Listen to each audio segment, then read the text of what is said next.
උසස් පෙළ තොරතුරු සංනිවේදන තාක්ෂණය අධ්‍යයනය කරන ඔයගොල්ලන්ට තාර්කික ద్వාර පිළිබඳව නැවත වතාවක් මතක් කරන්නයි සූදානම් වෙන්නේ.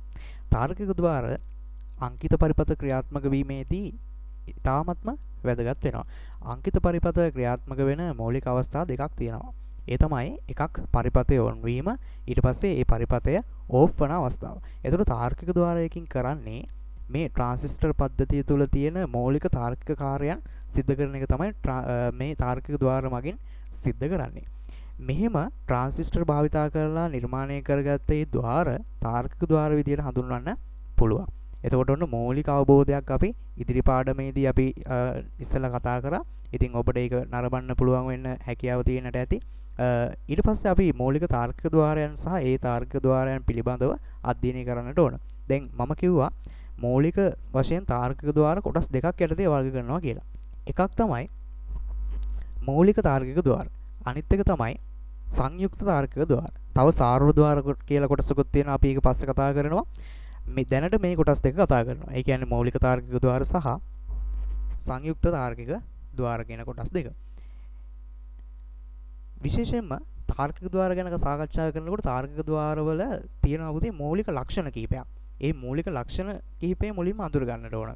දැන් අපි සාමාන්‍යයෙන් තාර්කික ద్వාර මම කිව්වා ඉස්සෙල්ලාම ට්‍රාන්සිස්ටර් පද්ධතියක් එක්ක තමයි වැඩිපුරම ගනුදෙනු කරන්නේ.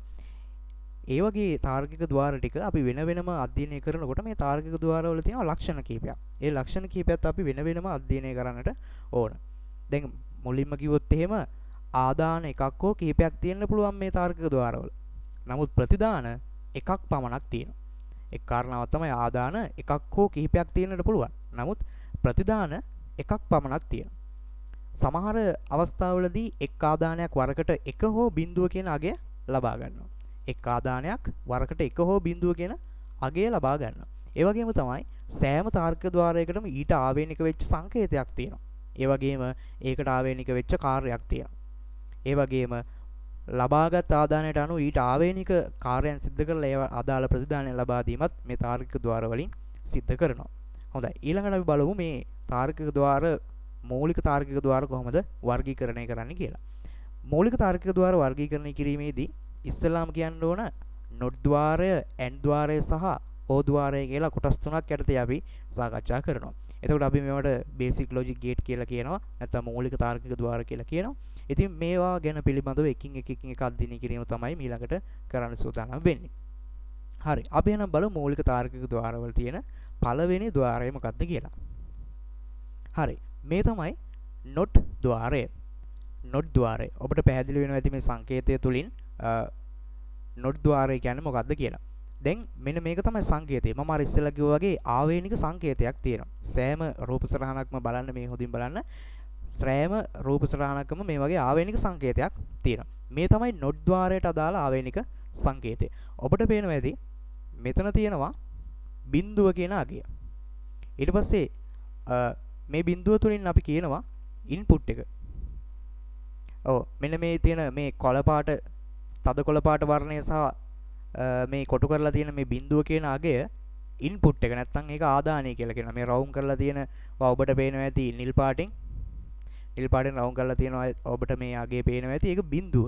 ඒ බිඳුව අගයක් වෙන අවස්ථාවේදී තාර්කික ద్వාරයේ අවුට්පුට් එක නැත්නම් ප්‍රතිදාන අගය මේ විදිහට එක බවට පත් වෙනවා. ඒ කියන්නේ දකුණු පැත්තට ගමන් කිරීමේදී ලා කොළ පාට වර්ණයෙන් ඔබට දිස් වෙනවා. ඒක අංක 1 වෙලා තියෙනවා. 1 කියලා කියන්නේ එතකොට අවුට්පුට් එක.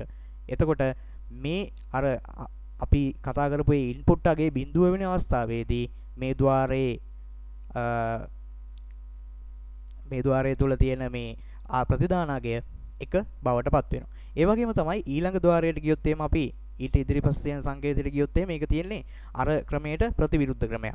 එතකොට මේකේ ලාකොළ පාට දිස් වෙනවා ඔබට ලාකොළ පාටෙන් දිස් වෙනවා අංක 1 කියලා. එතකොට මේ 1 කියන අගය ගත්තන් පස්සේ මේක තමයි මේ ඔබට රවුමට පේනවා ඇති නිල් පාට සලකුණකින් රවුම් කරලා තියෙනවා. ඒක පේනවා ඇති ලාකොළ පාටේ වර්ණයෙන් අංක 1 දිස් වෙනවා. ඒකෙන් කියන්නේ ඉන්පුට් එක. ඉන්පුට් එක අගය 1 වෙච්ච අවස්ථාවකදී අවුට්පුට් එක මේ තදකොළ පාට පෑයෙන් පේනවා ඇති බිඳුව වෙලා තියෙනවා. ඕක තමයි තාර්කික ద్వාරයක සරල කාරණාව.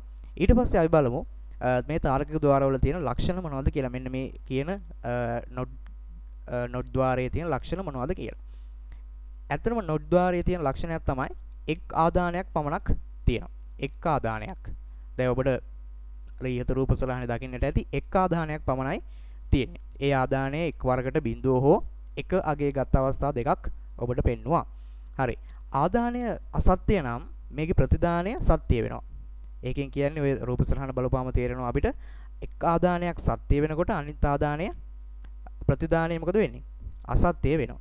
එක ආදානයක් සත්‍ය වෙනකොට ඒකේ ප්‍රතිදානය මොකද වෙන්නේ? අසත්‍ය වෙනවා. එන්න ඒක තමයි තාර්කික ద్వාරයේ මේකේ තියෙන ලක්ෂණය, ප්‍රධාන ලක්ෂණය. දැන් ඒකට අදාළව අපි බලමු ඒකේ ශක්්‍යතා වගුව කොහොමද නිර්මාණය කරගන්නේ කියලා. ශක්්‍යතා වගුව නිර්මාණය කරගන්නකොට මේකේ නම් තියෙන්නේ ඉන්පුට් එකක් පමණයි. දැන් අනිත් ගේට් වල අපි කතා කරනවා ඉන්පුට් දෙකක්. හැබැයි ඉන්පුට් දෙකක් විතරයි ඕනෑම ගේට් එකක තියෙන්නේ. අවුට්පුට් අනිවාර්යෙන් එකක් තියෙන්න පුළුවන්. හරි.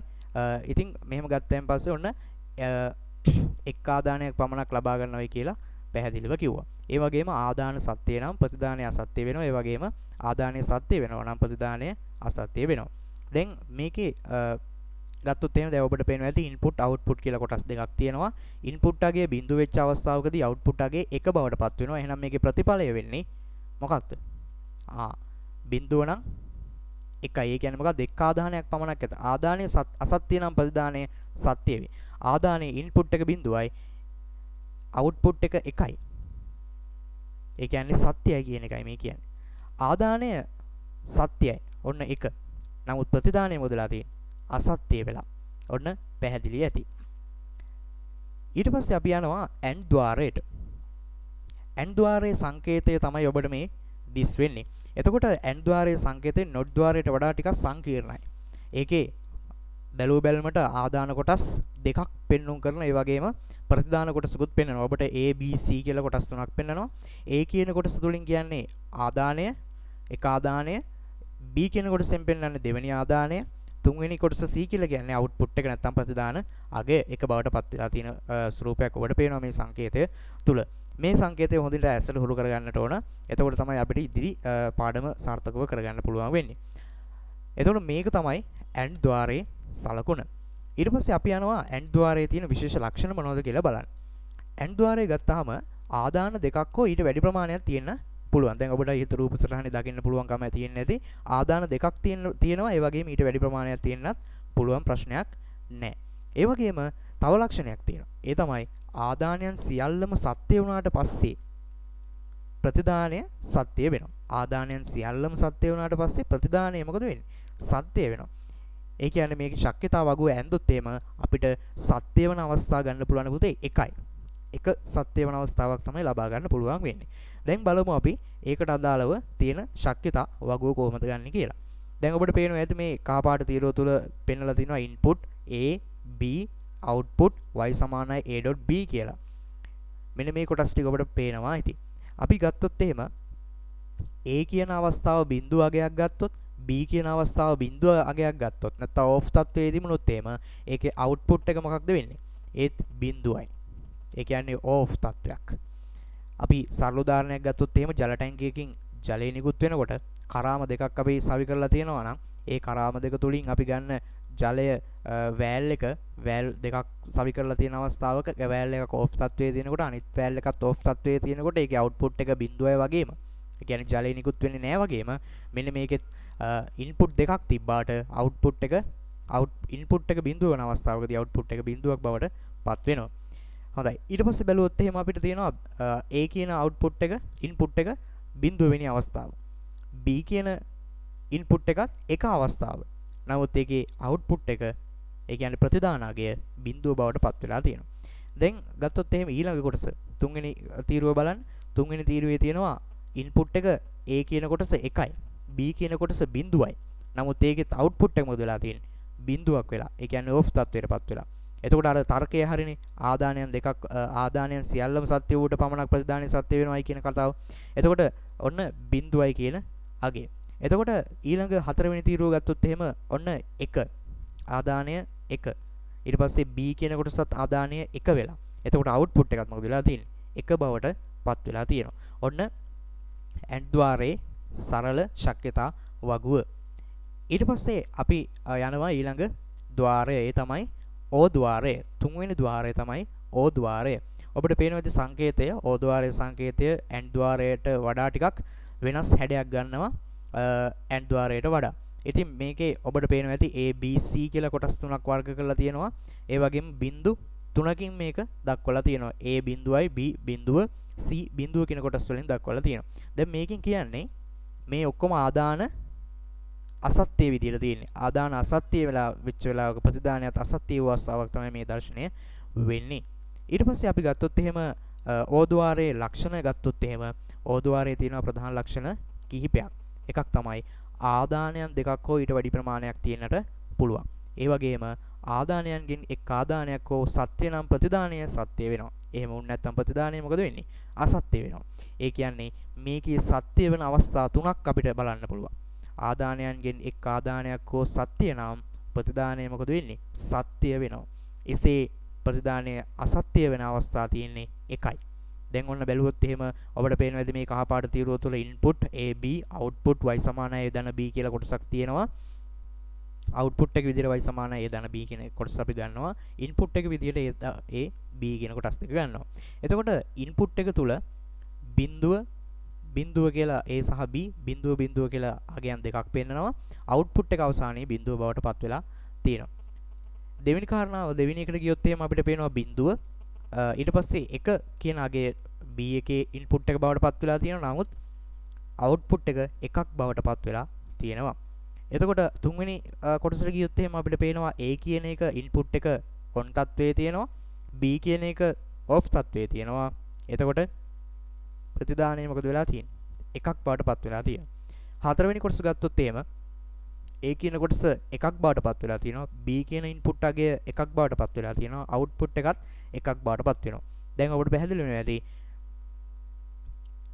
මේ ద్వාරය තුල නැත්නම් O කියන මේ තාර්කික ద్వාරය තුල සත්‍ය වෙන අවස්ථා ප්‍රධාන වශයෙන් තුනක් අඳුර ගන්න පුළුවන් කියලා. එතකොට අපි ගත්තොත් එහෙම සරල සාරාංශයක් ඉදිරිපත් කරොත් එහෙම මේ සියල්ලගෙම අපිට දැනගන්න පුළුවන් මේ සියලු ద్వාරවල තියෙන ගති ලක්ෂණ මොනවද කියලා. දැන් not ద్వාරය අපි කතා කරනකොට මුලින්ම අපි කතා කරා ඒකේ තියෙන ආදාන එකයි. ඊට පස්සේ and ద్వාරය ගත්තන් පස්සේ ආදාන දෙකක් අපි දැක්කා. ඒ වගේම O ద్వාරය ගත්තන් පස්සේ අපි ඒකේ ආදාන දෙකක් දැర్శණය වුණා. ඉතින් මේ ඔක්කොම ගත්තාම ඔන්න අපි මූලික තාර්කික ద్వාර පිළිබඳව සාකච්ඡා කරා.